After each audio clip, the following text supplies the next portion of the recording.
So Jason's referring to something called the theory of constraints.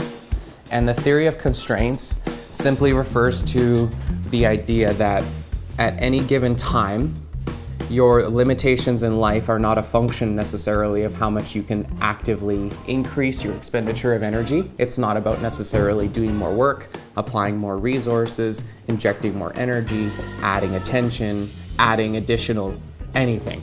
Most often, what keeps a system from its performance is a constraint somewhere in the system that's limiting the throughput of the entire system that nobody's seeing. Because these are circular and in theory have no start and no end, every system can be thought of as like a pipe or like a road, and the road only has so many lanes, okay? And so, have any of you heard of Burning Man? You know, in Burning Man, when everyone's exiting, they have like 16 rows of cars all in one line. There's like 70,000 vehicles all trying to leave, okay? But for them to actually get on the road, they all come down to like a 2-lane. Does that make sense? The throughput of the entire system is restricted by the 2-lane.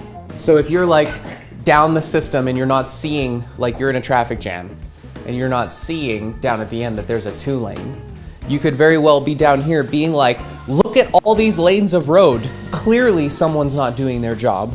Get out of your car and start like coordinating and whatever, and it'll make no difference at all. You'll just maybe feel good about it.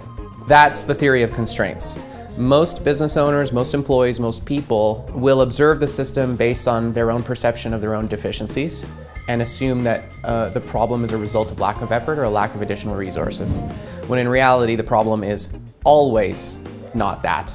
It's literally never that. It's always some constraint in the system that's not being acknowledged, that's restricting the throughput of the entire system and then therefore the entire organization.